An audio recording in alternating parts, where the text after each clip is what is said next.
Bismillahirrahmanirrahim. Assalamualaikum warahmatullahi wabarakatuh. Selamat pagi dan salam sejahtera Bapak Ibu. Perkenalkan, saya Rizka Fiana yang akan memandu acara pembukaan ini. Alhamdulillah, puji syukur kita panjatkan kepada Tuhan Yang Maha Esa, karena berkat rahmat-Nya, kita masih bisa berkumpul bersama-sama meski harus dilaksanakan secara online. Semoga kita tetap sehat selalu. Amin. Baik, Paralel Session ke-7 ini merupakan acara lanjutan dari serangkaian temu profesi tahunan 30 dan Kongres 11 Perhapi 2021. Di Room B ini akan mengusung subtema keselamatan dan lingkungan pertambangan yang akan dipandu oleh moderator kita Bapak Nuhindro Priyagung Widodo. Selamat pagi Pak Nuhindro Priyagung Widodo. Selamat pagi Ibu. Kami menginformasikan kepada Bapak Ibu peserta dapat mendownload kumpulan abstrak sesi paralel di website tpt2021.perhapi.or.id pada bagian Classroom Attachment Dokumen. Sebelum memasuki acara inti, terlebih dahulu saya akan membacakan CV dari Bapak Nuhindro Priyagung Widodo. Dr. Eng Nuhindro Priyagung Widodo STMT merupakan dosen Teknik Pertambangan, Fakultas Teknik Pertambangan dan Perminyakan Institut Teknologi Bandung. Beliau menyelesaikan pendidikan formal S1 Teknik Pertambangan, Institut Teknologi Bandung, S2 Geomekanika, Institut Teknologi Bandung, dan S3 Mine Ventilation di Kyushu University, Japan. Kemudian beliau juga menyelesaikan pendidikan Insinyur Profesional Madya atau IPM dari Persatuan Insinyur Indonesia PII pada tahun 2017 dan program profesi Insinyur Institut Teknologi Bandung. Beliau juga bergabung organisasi profesional, antara lain anggota Komite Teknis Perumusan Standar Nasional Indonesia, anggota Keselamatan dan Kesehatan Kerja Pertambangan Mineral dan Batubara, anggota Perhapi, anggota Indonesian Rock Mechanics Society and International Society at Rock Mechanics, serta anggota Society of Mining Engineer. Baik, selanjutnya acara saya serahkan kepada moderator, Bapak Nuhindro Priyagung Widodo. Silakan Pak. Terima kasih Bu Rizka atas waktunya. Baik, Assalamualaikum warahmatullahi wabarakatuh. Salam sejahtera untuk kita semua. Alhamdulillah kita masih berada dalam kondisi sehat dan bisa bertemu pada pagi hari ini menjelang siang. Baik, untuk acara sesi kedua ini akan ada 3 presenter yang akan mempresentasikan karya ilmiahnya, yaitu Bapak Agung Febrianto, kemudian Ibu Heni, dan Bapak Rizky Muhid. Mungkin saya sapa satu-satu. Pak Agung Febrianto, apa kabar Pak Agung?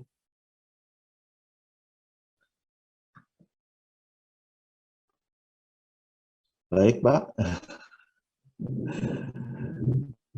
Belum kedengeran? Ya, mungkin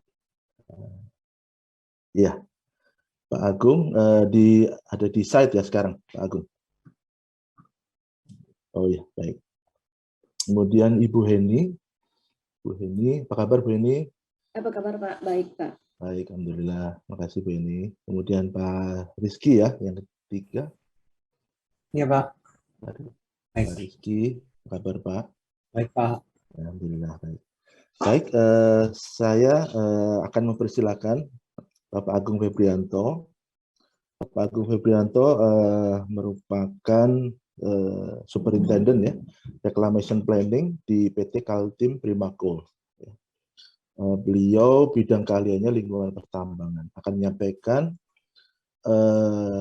makalahnya dalam inovasi penggunaan advanced parameter sebagai quality control penudungan batuan potensi asam. Waktu dan tempat kami persilakan kepada Pak Agung untuk menyampaikan 15 menit Pak Agung. Kami persilakan. Baik, tes suara dulu. Assalamualaikum warahmatullahi wabarakatuh. Waalaikumsalam warahmatullahi wabarakatuh. Terdengar jelas Bapak ya? Siap Pak, terdengar. Oke, langsung saya share.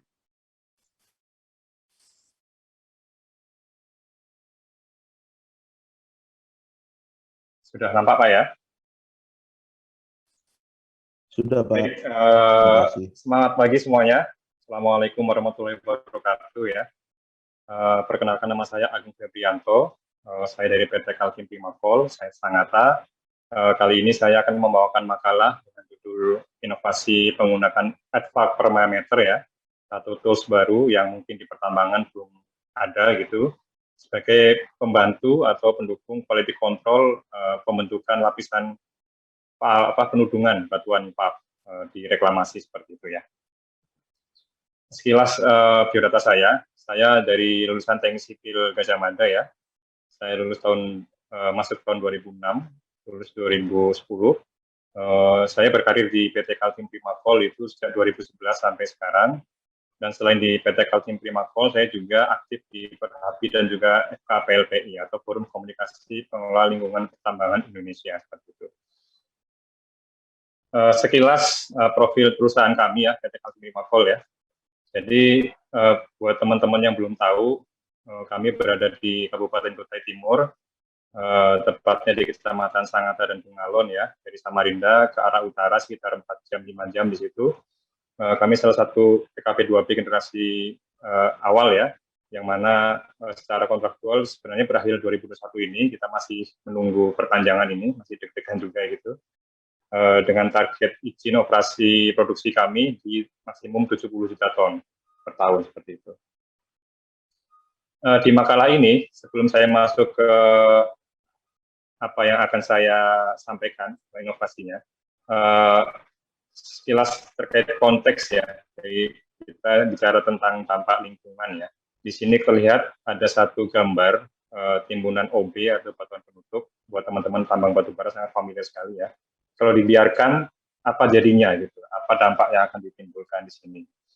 Kalau kita lihat, jelas kalau misalkan atasnya materialnya potensi asam, dia bereaksi dengan udara, dengan air, maka akan terbentuk air asam tambang, limbah paling utama di tambang batubara, yang tentunya akan berdampak negatif ke lingkungan ya, baik secara ekologi maupun secara fisik, juga merupakan fisik lingkungan abiotiknya seperti itu.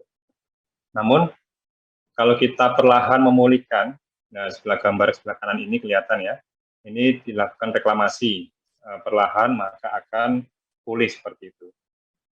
Kalau kita lihat lagi foto terbaru, maaf ya slide-nya agak lama pindahnya. Oke, ini foto terbaru ya, progresif, kita mulai lebih hijau lagi, bahkan sebelah kiri semua yang masih terbuka ini sekarang sudah direklamasi semuanya seperti itu. Kalau kita merujuk ke Undang-Undang Nomor 4 2009 tentang pertambangan yang direvisi di Nomor 3 2020 ya. Jadi penegasan terkait kewajiban reklamasi di pertambangan semakin tegas, bahwasanya jika perusahaan tidak melakukan reklamasi pasca tambang, maka tidak hanya sanksi perdata, namun pidana. Dan juga segimanapun nanti meninggalkan jejak bekas tambang tanpa direklamasi, maka tetap diwajibkan menyelesaikannya dengan biaya tambahannya itu menjadi tanggung jawab perusahaan. Artinya apa? Perusahaan tambang batubara sekarang tidak bisa lari gitu saja gitu ya, tidak bisa pergi dari tanggung jawabnya seperti itu. Oke, sekilas buat teman-teman yang belum tahu tentang lingkup reklamasi ya, saya akan memberikan animasi sedikit. Jadi awal hutan atau area yang masih alami dieksplorasi akan muncul data cadangan ya, dan pelapisan batuan di sini. Nah, di tahap awal perencanaan dibentuklah satu bentuk desain pit ya, desain pit yang ekonomis tentunya sesuai dengan harga batubara kala itu. Dan di tahap awal produksi, masa produksi ini sudah mulai menambang. Nah, di menambang ini satu concern lingkungan yang sudah harus dipertimbangkan adalah manajemen batuan pembentuk asam atau PAF, di mana idealnya atau standarnya PAF itu ditaruh di bawah, selanjutnya di capping dengan material NAF di situ ya, agar kapsulasi air asam tambang dapat terkontrol. Setelah itu, setelah dinyatakan final, partially akan direklamasi, dikembalikan soil di atas, dan kalau sebagai peruntukan revegetasi akan divegetasi. Contohnya di sini. Kalau kita lihat definisi reklamasi dari sisi waktu, maka dimulai sejak masa produksi, dikerjakan bertahap. Jadi sebenarnya kalau kita compare dengan pasca tambang, lingkup reklamasi jauh lebih luas dan tantangannya adalah waktu gitu ya. Tidak bisa reklamasi itu di ujung waktu, apalagi luasnya yang ditinggalkan banyak seperti itu. Selanjutnya, bagaimana teknik pengendalian AAT secara detail ya.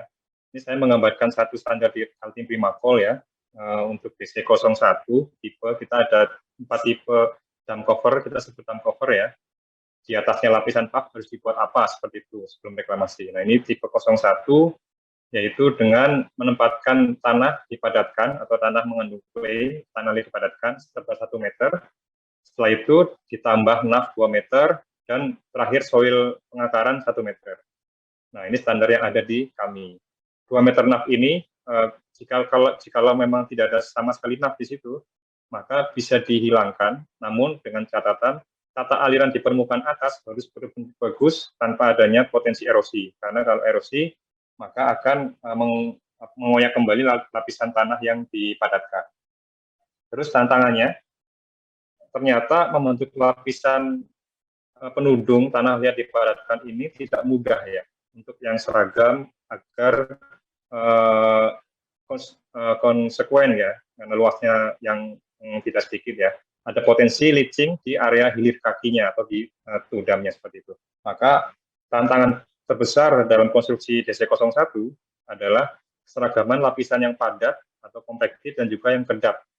Tidak hanya padat, tapi juga kedap. Artinya tidak tembus terhadap air dan udara seperti itu. Nah, disinilah peran politik kontrol harus melekat ya. Maka di sini ada upaya tambahan inovasi untuk mengontrol, memastikan lapisan tanah liat tadi kedap secara konsisten seperti itu. Tambahan informasi juga, DC01 ini, tipe ini, dibandingkan 3 tipe lainnya, tapi saya nggak jelaskan di sini, itu hanya diaplikasikan ketika nafnya tidak tercukupi. Ya, jadi standar kami yang paling utama, setelah PAF, di atasnya adalah naf 10 meter, itu kita sebut DC03, tapi kalau misalkan tidak ada naf di situ, maka kita opsinya adalah DC01. Kita fokus ke DC01. Pada proyek studi ini, untuk konstruksi DC01 dan quality control-nya, saya gambarkan di flowchart ini ya. Yang pertama, kita ambil sampling tanah dulu, tanah sumber dulu, kita uji di laboratorium, fisiknya di situ, masuk atau tidak. Ketika sudah masuk lolos uji, maka kita trial jumlah passing kompaksi di lapangan, seperti itu. Sampai didapat formula berapa jumlah kompaksi yang pas untuk lokasi tertentu, untuk sumber material tertentu. Selanjutnya, kita buat konstruksi lapisan DC01 per setengah meter kedalaman ya. Layer 1 kita uji permeabilitasnya di sini. Jika tidak memenuhi, kita lakukan perbaikan. Setelah memenuhi, kita masuk ke layer 2 atasnya setengah meter. Seterusnya begitu, setelahnya masuk ke lapisan atasnya, baik penghamparan naf dan juga penghamparan soil 1 meter di atasnya seperti itu. Ini contoh gambar dokumentasi untuk trial kompaksi di lapangan ya, menggunakan kompaktor 10 ton sini. Terus kenapa permeability penting gitu ya? Jadi saya sedikit menjelaskan landasan teorinya ya. Kalau teman-teman teknik, apalagi teknik sipil gitu, teknik geotechnical atau teknik tanah itu ilmu tanah, pasti tidak asing lagi ya. Suatu permeability ini adalah tingkat daya serap air udara dari atas ke bawah ke dalam tanah, seperti itu gampangnya seperti itu. Kalau kita lihat ada 2 kotak di sini, yaitu kalau kita bandingkan dimensi batuan-batuan sebelah kiri atau butiran tanah itu lebih besar, makanya dia cenderung high permeability dibandingkan sebelah kanan ya, seperti itu. Terus ternyata untuk menghitung atau menstandarisasikan permeability itu sudah dari 1940 ya, oleh Kasagan B dan Vadum, dibuatlah koefisien permeability dengan satuan cm per second ya, dengan skala log di sini. Kalau kita lihat tabel ini, semakin besar nilainya, maka semakin poros, semakin mengalirkan air, seperti pasir gitu ya, atau kerikil gitu ya. Semakin ke kanan, semakin kecil, bahkan pangkat -9, itu semakin kedap atau tidak mengalirkan air. Gitu. Ini standarnya ya. Tujuan kita adalah semakin ke arah kanan. Cuman apakah kita bisa menembus semaksimal itu? Nah, kita lihat di studi kita ya. Nah, inilah bentuk alat advac permeameter ya. Jadi satu konfigurasi alat otomasi ya, atau otomatis. intinya adalah menghitung kecepatan infiltrasi air. Namun dengan bantuan laptop dan software, maka akan real time in situ ya, seperti itu ya. Jadi 3 prinsip kerjanya aspek permeameter ini. Pertama, mengukur jumlah air yang terinfiltrasi ya, menjadi laju infiltrasi. Selanjutnya itu berulang ya dengan ritme interval beberapa menit sesuai dengan setting kita. Terus pengukuran akan berhenti ketika sudah mulai konsisten, hasilnya sama, gitu, seperti itu. Selanjutnya dari nilai Q ini akan dihitunglah nilai K. Jadi Q adalah laju infiltrasi, K itu adalah koefisien permeabilitas tanah. Seperti itu. Ini di dalam komputasinya persamaan dasarnya seperti ini ya. Jadi dari nilai Q tadi dihitung mendapatkan nilai K. Dengan kondisi ada 3 kondisi ketika rasio antara dimensi L atau kedalaman water table tanah terhadap H ini adalah water head di bawah modulnya namanya APM ya, yang silinder kecil itu. Nah, itu tergantung kondisi di lapangan seperti itu. Ini contoh tampilan di softwarenya ya. Di softwarenya pun ada 3 opsi perhitungan secara theoretical, add manual, seperti tadi di form di slide sebelumnya, terus Reynolds and Elrich solution, dan juga metode Glover solution. Nah, perbedaannya ini bukan untuk mencari mana yang benar, mana yang salah gitu, tapi lebih membandingkan dan juga menentukan jenis tanah yang ada. Kalau earth manual itu cenderung ke water table yang dangkal, sedangkan Reynolds and Elrich solution itu lebih ke tanah dengan berat jenis yang ringan seperti gambut gitu ya. Untuk Glover solution itu untuk semua jenis tanah dan untuk kedalaman water table yang dalam seperti itu.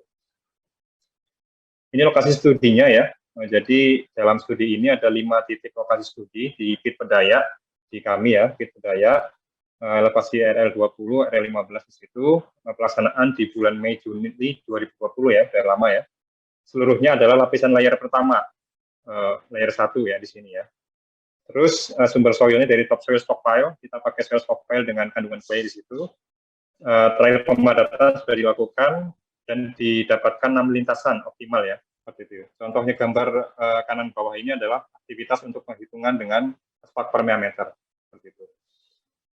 Selanjutnya kita ke pembahasan. Jadi hasil lab tadi dari topsoil stockpile sumbernya ini sudah didapat materialnya ya. Parameter fisiknya cukup lengkap di sini. Mulai dari berat jenis atau berlimit ya, atau batas likuiditas si soil tadi, dan juga sampai paling kanan adalah parameter kunci permeability-nya di situ ya.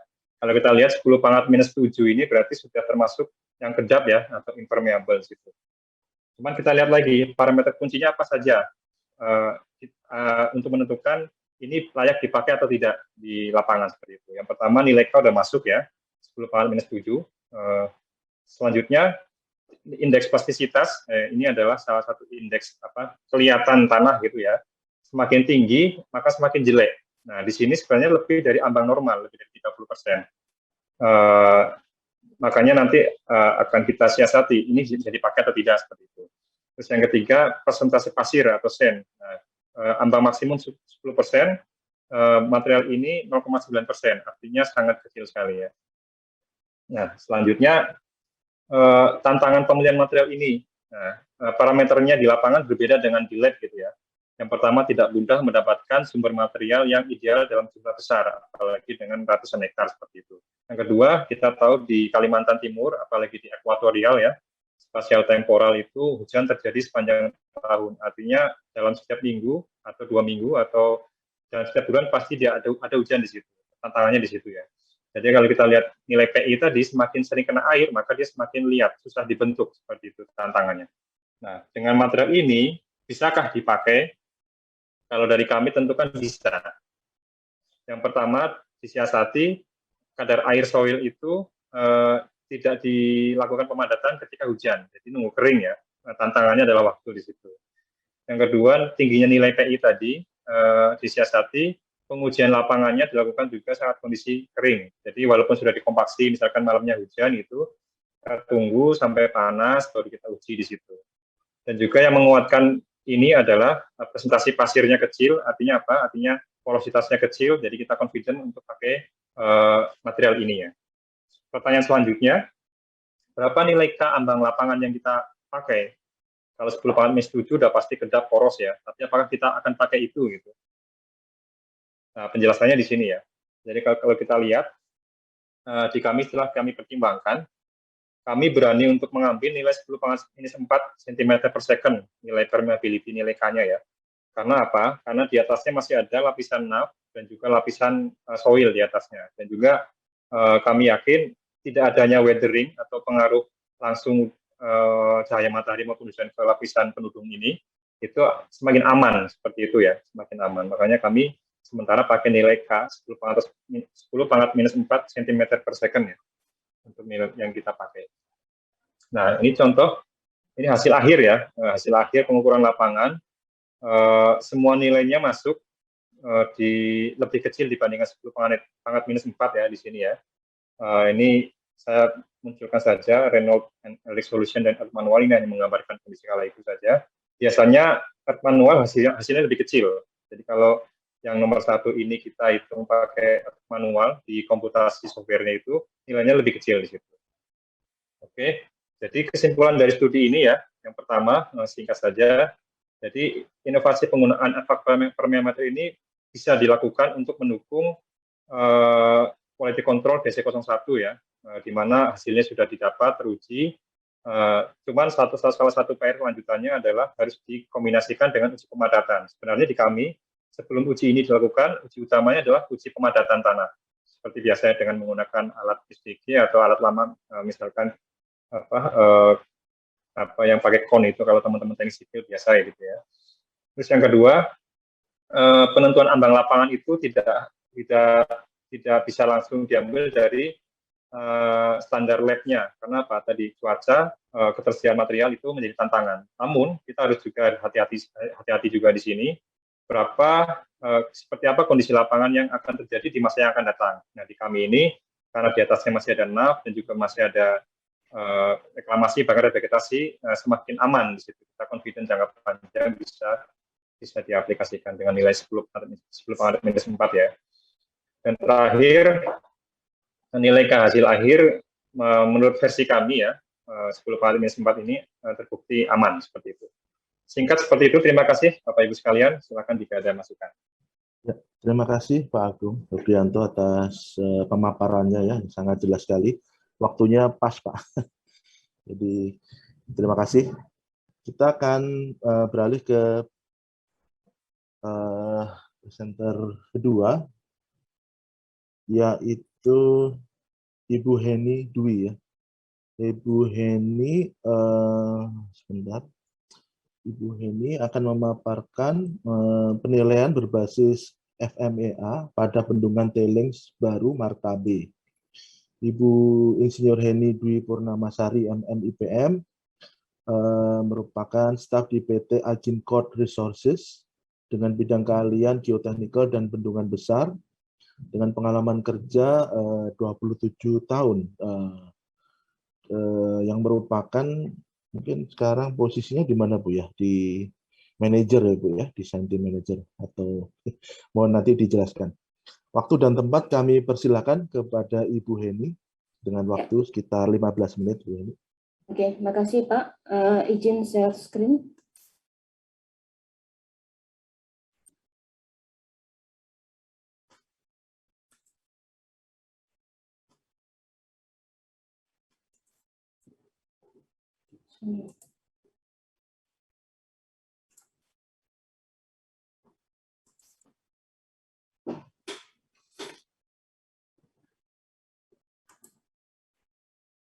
Sudah bisa kelihatan Pak ya?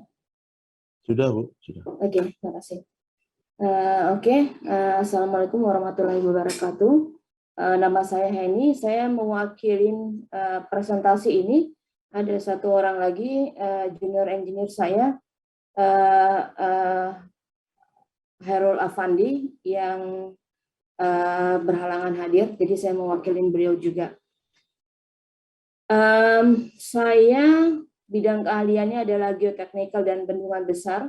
Saya anggota KNIBB juga, dan saya di KNBB Ketua Komisi untuk Bendungan Tailings. Kemudian saya juga anggota Perhapi dan anggota PI. Saat ini posisi saya adalah Senior Manager Tailings Project Development di PT Agincoat Resources. Martabe overview, lokasi tambang Martabe adalah di Tapanuli Selatan, Provinsi Sumatera Utara. Cadangan emas PT AR adalah 7,8 juta ons dan 64 juta ons perak. Izin beroperasi PT AR dikeluarkan selama 30 tahun dikeluarkan oleh pemerintah pusat Republik Indonesia berdasarkan kontrak karya. Kemudian kapasitas operasi melebihi 7 juta metrik ton per tahun untuk menghasilkan sekitar 300 juta ons emas, 2-3 juta ons perak per tahun. Lokasi dan infrastruktur yang sangat baik. Nah, sejalan dengan peningkatan cadangan emas dan perak di PT Agincoat Resources, harus mengkaji ulang semua fasilitas pendukung untuk produksi. Aspek yang ditinjau adalah 3 hal. Satu adalah TSF operasional. TSF operasional ini adalah departemen yang mengoperasikan bendungan tailings yang ada saat ini. Kemudian mining operations, dan yang ketiga adalah aspek processing operations. Nah, dari target kapasitas ini didapatkan bahwa kita memerlukan fasilitas baru untuk menampung 41 juta metrik ton tailings dan 76 juta ton mine waste atau limbah tambang.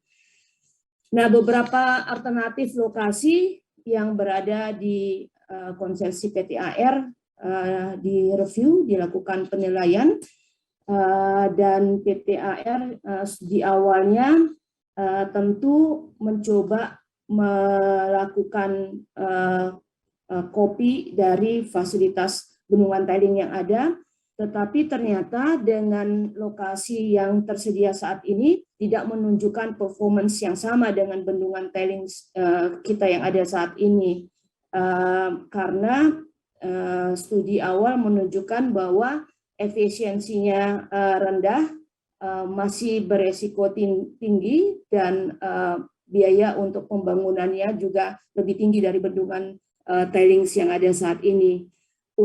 Karena beberapa alasan inilah PT AR mencoba untuk mencari alternatif dengan metode baru untuk fasilitas yang baru dengan berdasarkan analisa risiko. Nah, objektif dari analisa risiko ini adalah tujuannya adalah untuk meningkatkan pemahaman tentang potensi dari mode kegagalan dan resiko kegagalan dari bendungan. Kemudian yang kedua adalah untuk memperbaiki profil resiko yang ada untuk memprioritaskan pengelolaan mode kegagalan yang beresiko tinggi. Kemudian yang ketiga adalah meningkatkan kontrol sebagai dari improvement atau peningkatan dari operasi, pemeliharaan, dan pengawasan. Nah, analisa risiko kita berdasarkan engineering risk assessment. Ada 2 yang kita lakukan. Pertama, berdasarkan metode analisa mode kegagalan. Ini untuk menentukan tingkat dari bahaya atau risiko. Kemudian yang kedua adalah FMEA, yang alat ini adalah semi kuantitatif untuk mengidentifikasi satu, apa yang bisa terjadi, apa yang bisa salah. Kemudian kedua adalah mengapa kegagalan itu bisa terjadi. Kemudian yang ketiga adalah apa yang menjadi konsekuensi dari kegagalan, setiap kegagalan tersebut. Nah, ini juga untuk meninjau tindakan pengendalian kita untuk mengurangi kemungkinan dari kegagalan dari setiap mode tersebut. Nah, ini adalah rencana umum dari kegiatan FMEA. Pertama adalah Assembly Informations, jadi di tahap awal kita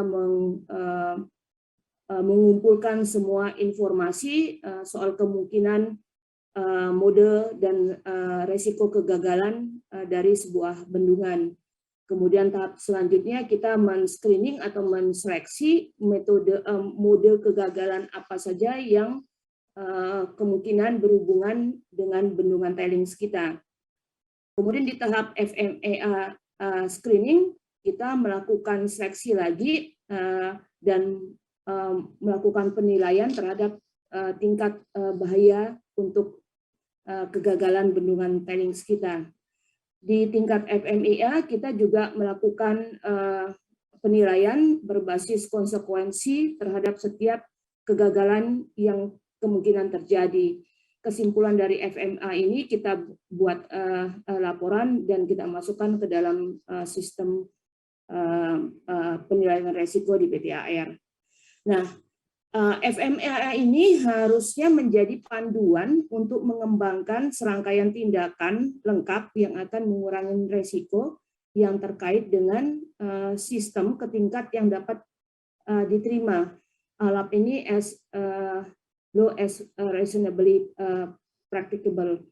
Nah, waktu saat kita melakukan workshop FMEA, ini juga kita tidak hanya satu subjek matter expert, tapi kita juga cross functional. Jadi yang terlibat di dalam workshop FMEA ini harus multi keahlian. Contoh ada yang geotechnical, lingkungan, geochemistry, juga dari manajemen, dari mining, supaya semua mode kegagalan yang kemungkinan terjadi tercapture, record di workshop ini. Nah, yang pertama kita mereview semua kegagalan yang kemungkinan terjadi untuk bendungan. Kemudian kedua kita melakukan penilaian FMEA, dan yang ketiga penilaian impact berdasarkan FMEA. Dan yang terakhir adalah membuat summary dan report yang nantinya akan terintegrasi dan terhadap tahap selanjutnya, termasuk desain, konstruksi, operasi, dan maintenance. Nah, ini secara umum adalah physical failure mode yang biasa terjadi baik di bendungan air maupun di bendungan tailings. Secara umum ada 3. Pertama adalah hydraulic failures, kedua adalah seepage failure, terjadi rembesan, kemudian yang ketiga adalah structural failures. Ini bisa dilihat misalnya kalau di bendungan ditemukan sewaktu inspeksi adanya boil. Ini mungkin kemungkinan ada terjadi likuifaksi. Nah, kalau ada konduit seperti ini, ada kemungkinan konduitnya bocor dan akan terjadi internal erosions. Dan ini juga mungkin desain spillway-nya tidak mengakomodir PMF sehingga akan terjadi overtopping. Nah, di ICOL sendiri, standar ICOL sendiri secara historis mengenalin beberapa kegagalan yang terjadi di bendungan tailings. Contoh pertama adalah ada 52 kegagalan dari bendungan yang lama yang tidak terrekod apa dan kenapa kegagalan itu bisa terjadi. Kemudian yang kedua ada 44 kasus kegagalan bendungan karena overtopping.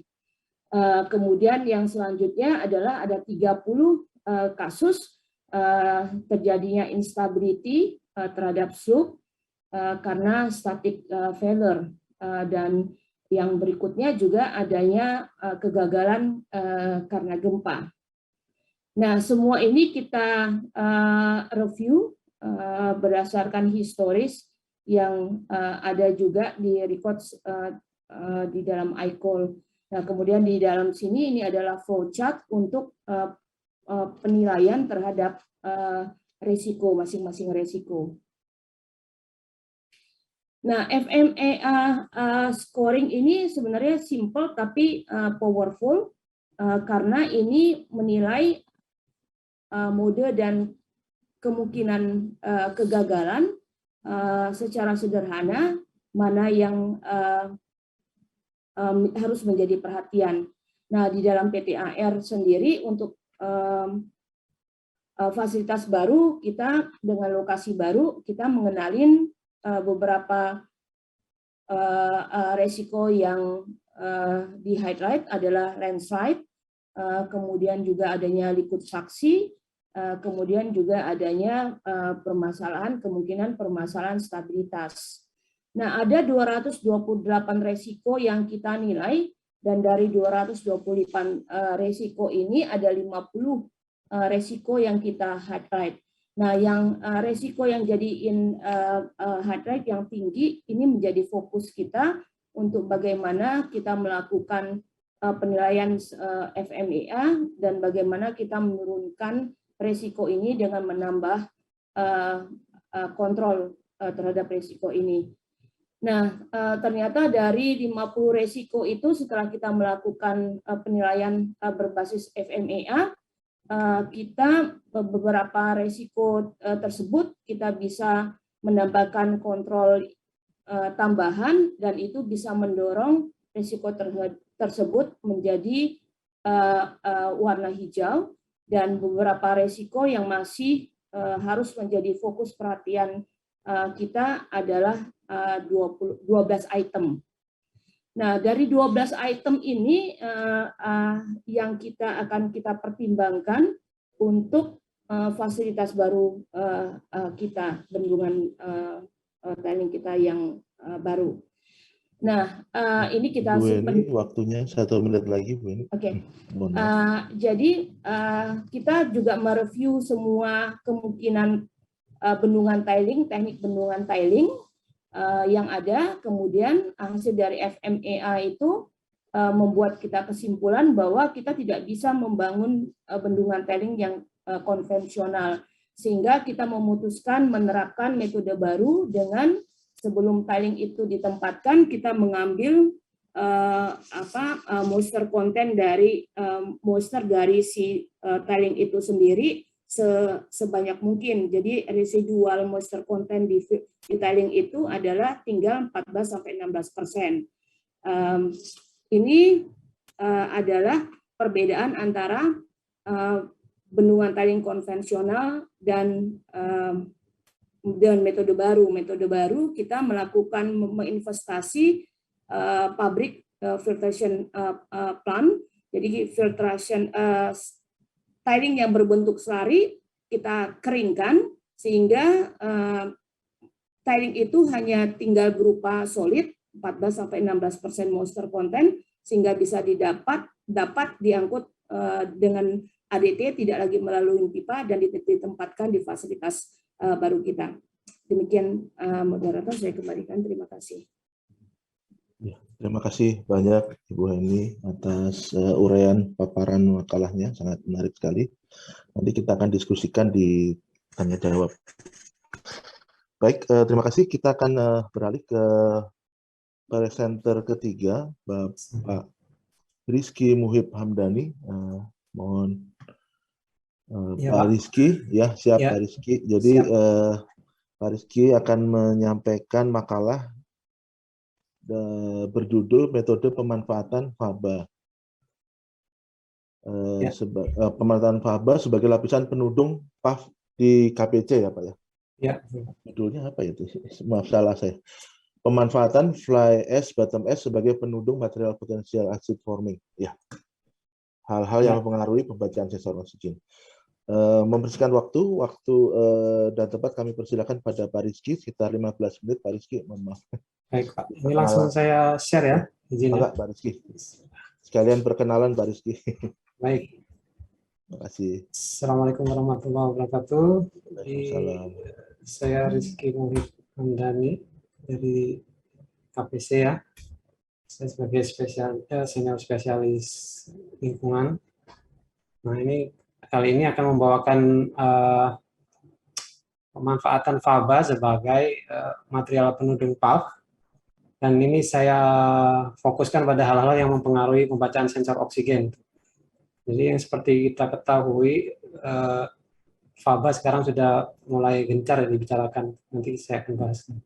Ini gambaran umumnya KPC. Jadi produksi 59 juta ton di tahun 2020, luas konsesi 84.000 hektar.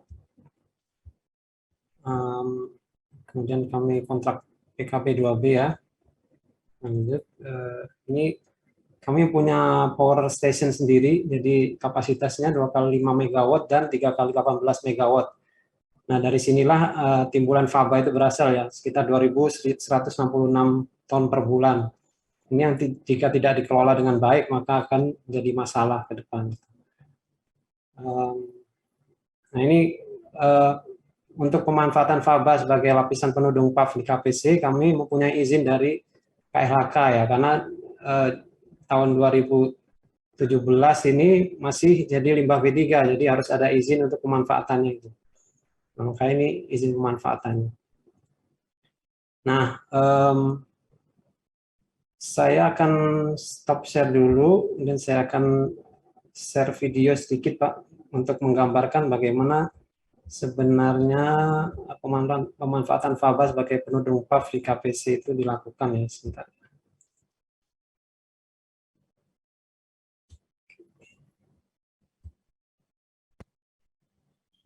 Sudah kelihatan ya Pak?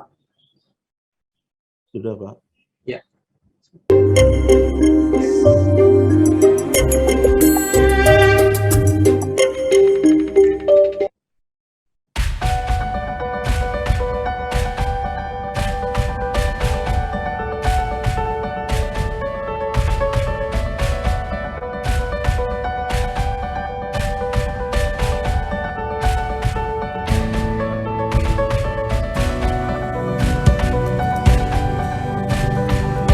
Dihampar di atas lapisan PAF dan dilapis lagi dengan NAF 3 meter, sekitar 3 meter. Kemudian di shaping dan dilapisin dengan soil.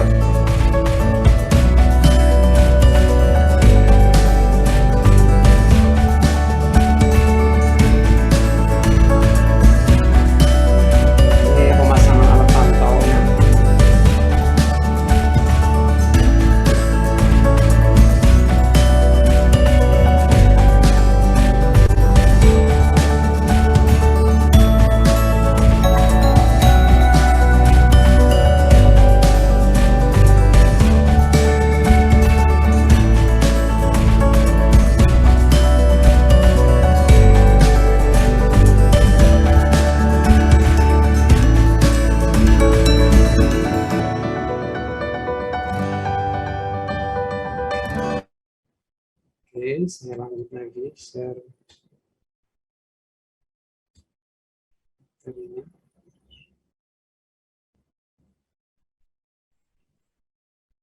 Ya, jadi yang kami manfaatkan dari, ini sudah kelihatan ya Pak? Sudah Pak. Ya, yang kami manfaatkan dari faba itu adalah dia mempunyai koefisien difusi oksigen yang lebih kecil daripada batuan penutup. Jadi makanya ini kita manfaatkan karena untuk mencegah air asam tambang itu kita antara mencegah oksigen atau mencegah airnya gitu kan. Nah, ini yang kita cegah adalah oksigennya. Nah, di full screen Pak. Oh, sorry. Ya, sorry. Ini kalau dari USEPA ya, standar oksidasi mineral sulfida itu akan berkurang signifikan ketika konsentrasi oksigennya berkisar di bawah 1% atau 2%. Ini dari USEPA 94. Tadi sudah. Nah, yang saya akan fokuskan ke perencanaan pemantauan. Mengapa ini penting untuk diperhatikan ya? Karena ini kan nantinya kemungkinan besar pemanfaatan faba sebagai penunjang PAF ini akan gencar dilakukan karena yang paling menyerap faba dalam jumlah besar untuk pemanfaatan itu setahu saya hanya ini ya. Jadi dia dimanfaatkan di lahan tambang, reklamasi tambang yang luas, sementara jumlahnya seberapa banyak pun dia bisa masuk. Nah ini skema pemasangan sensornya, jadi setiap lapisan penudung itu kita kasih sensor, di NAV ada 2 sensor, di faba ada 1, kemudian di PAF-nya ada 1 sensor. Nah konsentrasi oksigen yang dipersyaratkan di izin itu di bawah 1,5%. Nah mengapa perencanaan pemantauan penting? Nah ini sebenarnya tujuan utamanya itu untuk meminimalkan pengaruh eksternal. Jadi kalau ada pengaruh eksternal itu maka pembacaan oksigen itu akan berpengaruh nantinya. Nanti akan saya jelaskan. Kemudian peralatannya relatif mahal. Jadi kita sebisa mungkin kita masukkan sensor di situ dan itu bisa membaca dengan sempurna gitu ya. Jangan sampai ada pengulangan gitu. Karena itu saya bilang ini one time change itu. Dia sekali saja. Kalaupun harus ada pengulangan maka harus membeli alat baru untuk ditimbun gitu ya, karena tidak dapat diambil kembali. Nah, pengulangan pasti butuh waktu dan biaya, dan kalau ada data yang keliru, maka ini representasi keberhasilan atau kegagalan lapisan penudungnya sendiri. Nah, yang pertama adalah tipe alat pantaunya ya. Jadi ada 2 macam ya, yang satu bentuknya sensor juga, tapi dia menyedot oksigen dari lubang bor, kemudian yang satu sensornya ditimbun gitu. Nah, cuman ada plus minusnya. Kalau yang ini lebih murah memang yang atas, tapi dia menyedot, karena menyedot oksigen maka bisa jadi yang disedot itu bukan dari titik yang ditempatkan di situ selangnya gitu ya. Dia bisa menyedot dari tempat lain. Jadi kemungkinan ada distorsi data gitu. Nah, kalau yang sensor, pakai sensor yang ditimbun, maka dia lebih sensitif, kemudian dapat bekerja 24 jam. Jadi kita tahu saat apa dia naik, saat apa dia turun itu. Kemudian tapi negatifnya dia relatif mahal dan lebih rumit gitu ya, karena harus instalasi data logger dan sebagainya. Nah, hal kedua yang penting untuk diperhatikan adalah survei topografinya. Jadi karena survei topografi itu dilakukan setiap tahapannya ya, saat tadi penyiapan PAF, penyiapan lahannya, kemudian setelah di spreading faba, kemudian di spreading NAV, itu untuk memastikan semua konturnya itu saat dilakukan pengeboran itu akurat gitu ya. Nah, ini contohnya. Jadi saat kita sebelum mengebor kita tahu di koordinat tersebut itu ketebalan soilnya berapa, ketebalan NAV-nya aktual berapa, ketebalan fabanya aktual berapa. Jadi kita saat mengebor itu pas di titik yang kita tuju. Nah, teknik pengeboran juga penting karena saat kita menggunakan air rotary drilling yang menggunakan bantuan udara ya, semburan udara, maka dia akan membuat rongga di lapisan faba yang ini akan berpengaruh. Gitu. Seberapa banyak pengaruhnya nanti akan kita bahas di poin yang selanjutnya. Jadi yang disarankan adalah pengeboran dengan auger drilling seperti yang sebelah kanan ini. Jadi dia hanya dengan auger ya, jadi tanah itu keluar tanpa bantuan dengan udara. Nah, teknik penutupan lubang bor ini yang penting karena dia harus dilakukan secepatnya setelah sensor masuk, kemudian itu harus dilakukan secepatnya. Karena kalau kita menunggu maka akan terpapar hujan dan sebagainya ya, dia akan berpengaruh ke pemantauan. Kemudian perlu material yang kedap untuk menutup lubang bornya. Ini hubungannya dengan oksigen relatif dan absolut gitu. Jadi kalau oksigen relatif itu sensor membaca kadar oksigen dibanding molekul udara. Nah, itu di mana saja akan sama dibacanya ya, di udara ambien, mau kita di pegunungan Himalaya atau di Sangatta atau di mana, dia akan membaca kadar oksigen dibanding molekul udara adalah 20,95%. Nah, sementara kalau oksigen absolut dia akan membaca molekul oksigen dibanding volume udara gitu. Sementara volume udara kan berubah-ubah ya sesuai rumus gas ideal itu. Jadi jika temperatur naik atau tekanan turun, maka volume udara itu bisa naik. Nah, kalau volume udara naik akibatnya faktor pembagi di yang di sensor tadi, dia akan membaca kadar molekul oksigennya lebih kecil karena volume udaranya tinggi ya, lagi mengembang volume udaranya. Sementara kalau sebaliknya, kalau temperaturnya turun atau tekanan udaranya naik, maka volume udara akan menyusut. Nah, itu akan mengakibatkan oksigen yang terbaca di sensor itu seakan-akan dia lebih tinggi dari aslinya gitu. Nah, ini yang terjadi juga pada area pemanfaatan kami di Galaxy. Gitu. Jadi mengapa kami share ini supaya untuk perusahaan yang akan mengimplementasikan ini itu aware akan hal ini gitu, karena ini akan berpengaruh terhadap hasilnya nanti. Nah, ini lubang bor yang sudah kita timbun. Nah, keesokan harinya ternyata dia turun kolaps sekitar 2 sentian. Nah, ini mengakibatkan hasilnya itu dia naik turun gini. Nah, setelah kami cek, ternyata kalau kita zoom ya, ini naik dan turunnya itu di jam-jam tertentu. Nah, jam-jam tertentu itu saat tekanan udara dan suhunya berbeda gitu. Ini saat jam 10.26 ini, tekanan udaranya lebih tinggi dan suhu udaranya lebih rendah.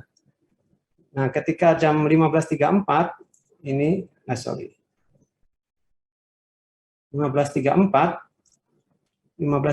itu dia tekanan udaranya lebih rendah dan suhunya lebih tinggi. Jadi memang ini berpengaruh, dan akibatnya apa? Tadi yang kita dipersyaratkan 1,5% oksigen, bisa jadi ini tidak tercapai karena dia 6% ini terbacanya. Nah, apa yang kita lakukan berikutnya? Kami perbaiki ya penutup timbunannya ini kami perbaiki, kita tambah bentonite lagi supaya nggak kolaps seperti ini. Jadi dia hanya ada rongga sedikit saja, dia langsung masuk tekanan udara dan mempengaruhi hasilnya. Nah, setelah kami koreksi, hasilnya ini di bawah 0,2% ya, bahkan di bawah 0,2%. Nah, hal berikutnya yang penting adalah kompatibilitas data loggernya. Jadi kalau dia tidak kompatibel, dia akan berpengaruh pada pembacaan yang bisa error gitu ya. Kemudian datanya anomali, bisa jadi minus itu yang seperti. Jadi di awal kita menggunakan data logger ini, kemudian kita ganti dengan ini. Pak Rizky, mohon maaf waktunya ya. 1 menit lagi. Baik, ya. Nah, ini kalibrasi sensor oksigen harus dilakukan per tahun karena sesuai manualnya dia ada penurunan output sensor sebesar 6% per tahun ya. Makanya kita harus hitung output itu berbeda per tahunnya gitu. Nah, calibration factor ini akibatnya akan naik ya setiap tahunnya, karena dari output sensor yang millivolt itu akan dirubah menjadi persen oksigen. Nah, calibration faktornya akan harus dirubah per tahunnya. Nah, konektivitas sensor dan data logger ini juga penting karena semakin banyak sambungan akan mempengaruhi, akan semakin banyak resiko data failure karena dia terpapar cuaca ekstrim. Kemudian, nah, untuk itu kita harus penyambungannya sesuai, menggunakan splicing kit yang sesuai. Nah, kesimpulannya, pemanfaatan faba sebagai penudung PAF ini memerlukan alat pantau yang dapat diandalkan untuk cuaca ekstrim waktu yang lama. Kemudian perencanaan yang baik itu sangat penting untuk menghindari kesalahan data yang tadi bisa merepresentasikan kegagalan atau keberhasilan. Itu saja dari saya. Terima kasih, Pak. Saya kembali. Terima kasih, Pak Rizky, atas penjelasannya yang sangat menarik sekali. Baik, terima kasih kami sampaikan kepada ketiga presenter. Waktunya sekarang adalah untuk berdiskusi. Kami mempersilahkan dari Ibu Bapak yang hadir di sini untuk mungkin mempunyai sesuatu yang perlu didiskusikan kepada ketiga presenter, dipersilahkan. Bisa melalui juga kolom chat ya, atau raise hand, sehingga dapat menyampaikan langsung.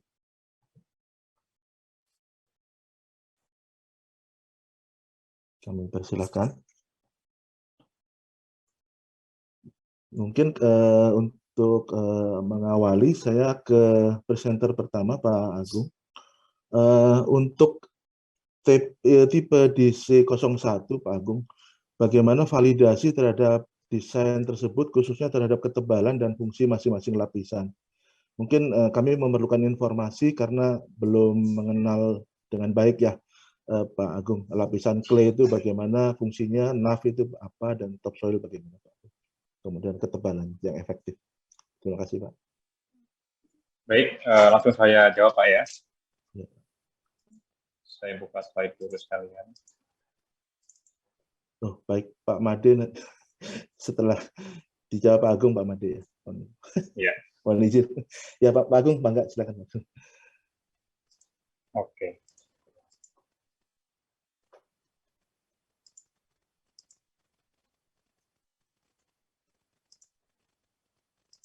Ya, sekarang saya munculkan slide-nya. Baik, terima kasih pertanyaannya, Pak. Jadi DC01 ini adalah satu tipe yang kedua, level kedua paling butuh ketelitian quality control ya. Tadi sebenarnya yang disampaikan Mas Rizky Muhib di akhir itu masuk DC04 ya. Dan kebetulan lokasi di Galaxy tadi juga sama dengan foto yang saya sampaikan. Nah, foto saya sebelum ada reklamasinya, yang sisa bawahnya itu direklamasi di DC04 oleh timnya Mas Muhib di situ. Jadi saya akan jelaskan fungsi masing-masing pelapisannya, Pak ya. Yang pertama itu di atas batuan PAF ini langsung lapisan penudung inti atau lapisan kapsulasinya, di mana itu sebagai lapisan agar menahan air bahkan oksigen masuk ke dalam lapisan PAF ya di situ ya. Makanya di situ butuh ketelitian yang cukup harus diperhatikan. Terkait dengan ketebalannya, kita ada survei di situ. Jadi sebelum diisi soil atau clay, dan setelahnya kita survei. Bahkan per setengah meternya kita survei di situ dengan pick up topo ya. Maka konsistensi benar nggak sudah 1 meter itu bisa dibuktikan lah dengan data survei di situ. Selanjutnya, peruntukan batuan NAV tidak dipadatkan itu sebenarnya untuk mentoleransikan andai kata di lapisan soil ada erosi di situ, misalkan ada lereng yang curam, ada erosi itu masih ada tertahan, gerusannya tidak sampai ke lapisan penudung di situ, Pak. Jadi fungsinya lebih ke situ. Tapi di kami tidak mengizinkan adanya erosi sampai ke bawah lapisan NAV tadi, karena terkadang area beberapa lokasi itu memang NAV-nya minim, kita tidak ada NAV, makanya kita dari lapisan tanahnya langsung lapisan topsoil. Tapi kita kontrol sekali dengan di kami itu perencanaan tata aliran reklamasi itu disebut dengan DDR ya. Itu kita dari perencanaan sampai audit akhir atau penilaian akhir itu kita konsen ke situ. Seperti itu Pak, mungkin semoga bisa menjawab. Terima kasih. Terima kasih banyak Pak Agung, penjelasannya sangat jelas. Kami persilahkan Pak Made untuk menyampaikan. Pak Made kalau ada pertanyaan Pak.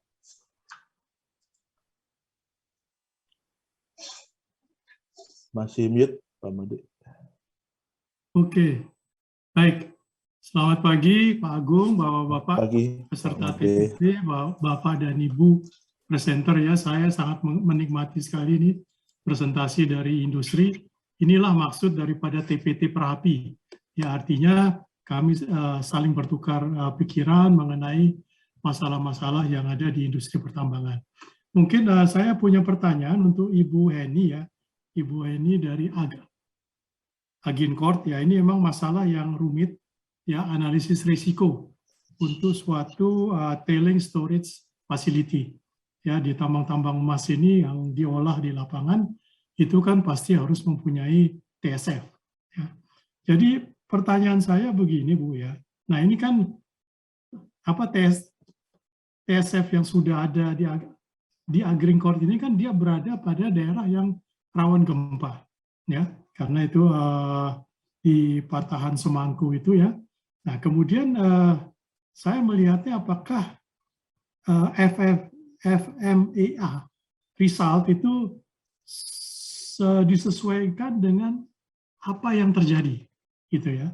Nah, kemudian juga faktor gempa ini masuk di mana, ya Bu ya. Nah, sehingga nanti kurva antara likelihood dan impact itu akan terlihat yang di hijau, di kuning, di biru, dan di merah. Ya kan? Nah, saya ingin mengetahui ya, faktor gempa itu kira-kira risikonya seperti apa masuk dalam analisis risiko ini. Ya, hanya itu, Bu. Terima kasih. Terima kasih Pak Made pertanyaannya. Silakan Ibu ini untuk dapat menanggapi dari Pak Made. Ya, mohon izin bertanya Pak. Terima kasih Pak Made. Pertanyaannya cukup sulit.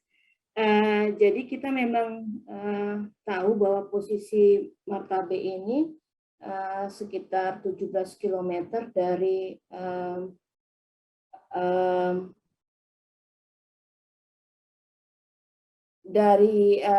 kegempaan yang harusnya diperhitungkan. Nah, kita sudah mengengage, meminta tim dari Profesor Dr. Dhani Hermanatabi Wijaya melakukan dua hal. Pertama, melakukan desktop study dulu sesuai dengan kaidah penilaian kegempaan.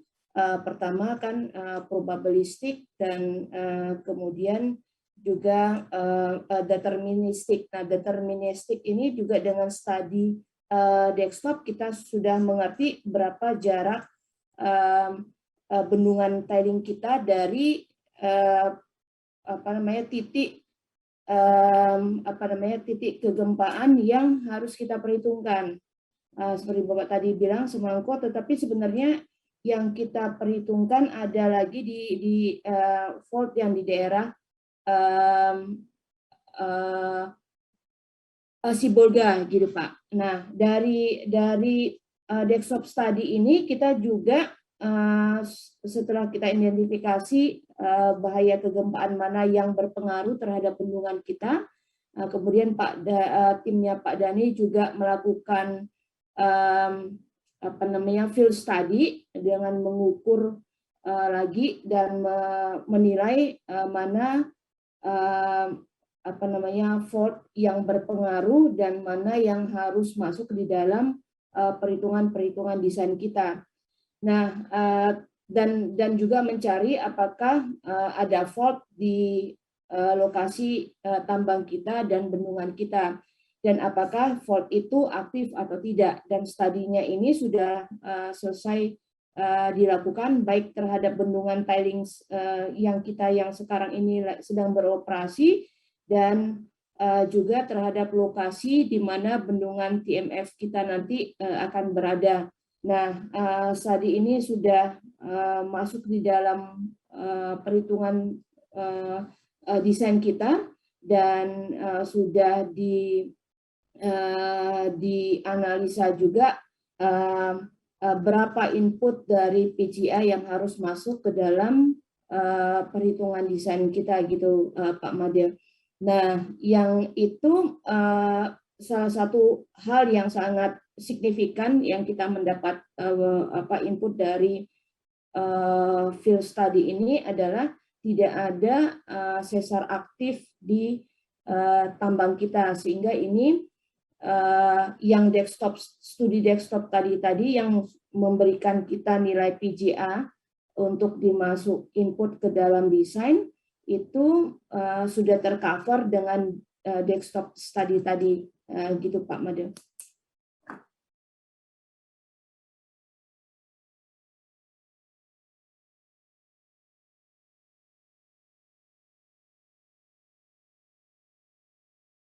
Pak Made masih mute panitia. Mohon maaf.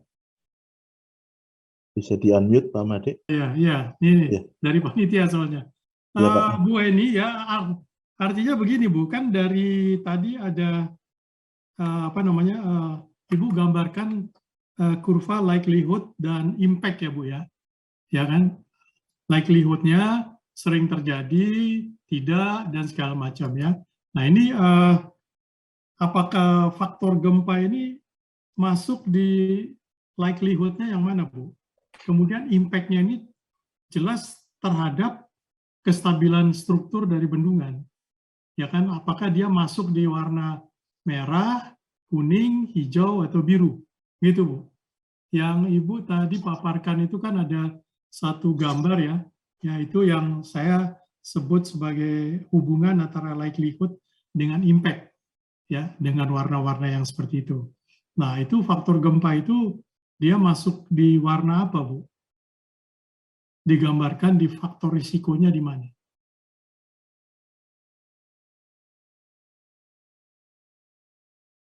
Mungkin kalau Ibu boleh tayangkan yang tadi, yang antara likelihood sama impact, Bu. Yang warnanya ada merah, kuning, hijau di bahan presentasinya. Iya, sebentar Pak, saya share screen. Karena ini sangat menarik nih kan, karena analisis risiko itu kan intinya di situ, menempatkan itu ya. Boleh bisa kelihatan Pak? Oh ya, oke, nggak Belum, apa-apa. belum Bu Eni? Oh, sebentar. Atau dari saya? Sebentar Pak, sebentar Pak. Oh, dari Ibu ya.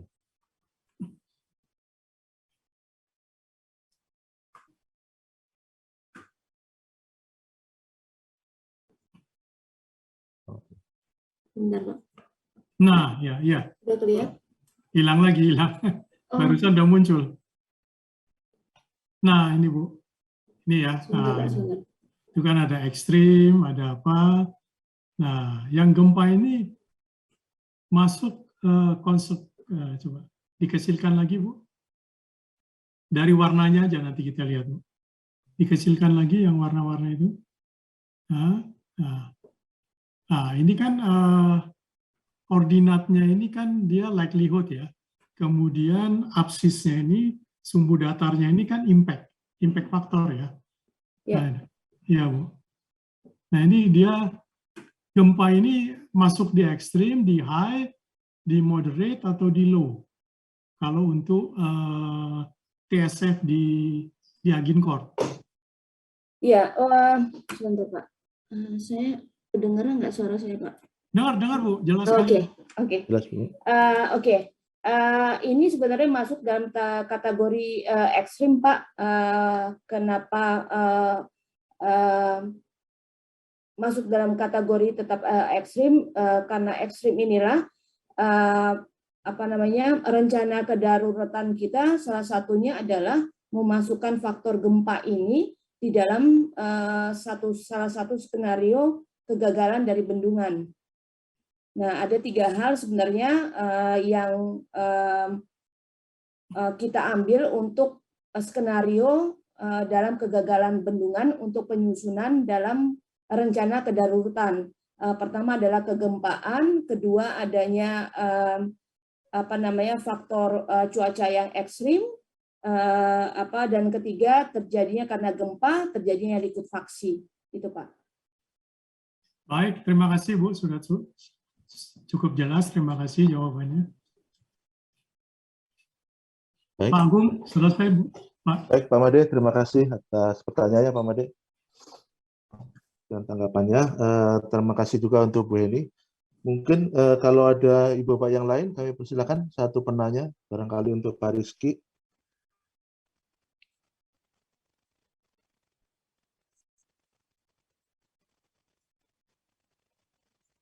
Kalau tidak ada, mungkin dari saya Pak Rizky, untuk masalah penimbunan faba ini kan memerlukan izin khusus ya Pak ya. Tapi apakah sekarang masih memerlukan atau sudah bagaimana Pak ya untuk cara untuk penimbunan material tersebut Pak?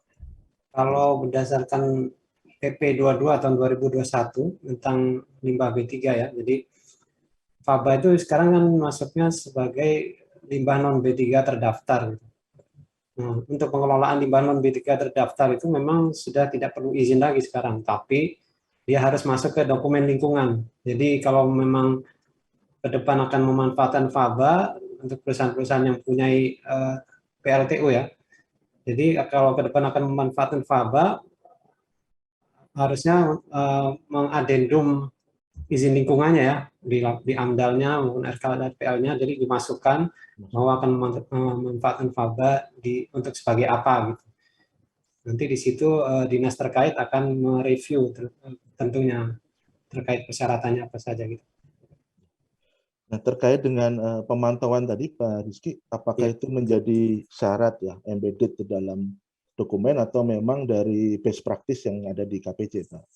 Untuk saat ini KPC masih mengacu pada izin pemanfaatan faba yang lalu, Pak. Jadi izin pemanfaatan faba saat dia masih jadi limbah B3. Gitu.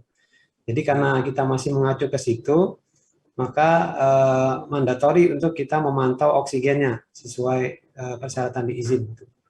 Tapi nanti untuk kalau ke depan ini akan dimasukkan ke izin lingkungan, nah ini yang kami belum tahu nanti persyaratannya seperti apa. Gitu.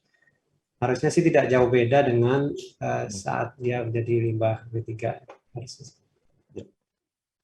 Baik, cukup jelas Pak Rizky. Terima Ya. kasih banyak atas Terima kasih, penjelasannya.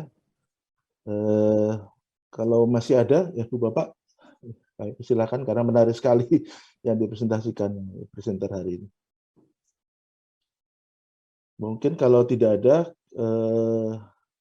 kita akan akhiri sesuai dengan waktunya juga sudah sedikit lebih ya, tapi tidak apa-apa ini sekitar 4 menit. Jadi kami ucapkan terima kasih kepada para presenter, Bapak Agung, Ibu Heni, dan Bapak Rizky atas presentasi yang sangat menarik serta peran aktif dari Ibu Bapak audiens, anggota Perhapi, dan pemerhati sehingga pertemuan ini menjadi sangat hidup dan bermanfaat. Akhirul kalam, akhir kata kami sampaikan wassalamualaikum warahmatullahi wabarakatuh. Terima kasih. Waalaikumsalam warahmatullahi wabarakatuh. Terima kasih semuanya. Terima kasih. Sampaikan, kembalikan ke moderator, MC. Terima kasih. Terima kasih. Baik, terima kasih Pak Nuwintro Priagung Widodo selaku moderator serta Bapak Ibu presenter. Sekian diskusi kita hari ini. Terima kasih saya ucapkan kepada moderator dan seluruh peserta atas partisipasinya sehingga acara ini bisa berjalan dengan sukses. Sebelum kita akhiri, panitia akan memberikan plakat virtual untuk setiap presenter dan moderator. Silakan, panitia.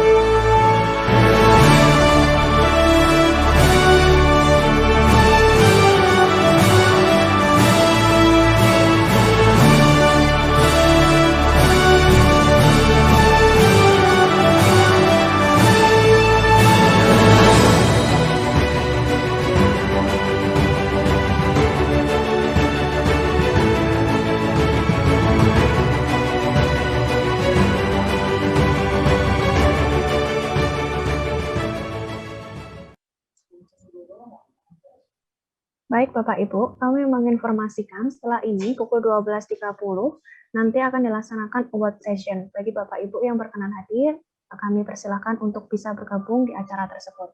Saya mewakili panitia yang bertugas menyampaikan mohon maaf atas salah kata dan perbuatan. Akhir kata, terima kasih dan wassalamualaikum warahmatullahi wabarakatuh. Terima kasih Bapak Ibu. Waalaikumsalam warahmatullahi wabarakatuh. Terima kasih, Pak. Warahmatullahi wabarakatuh. Terima kasih.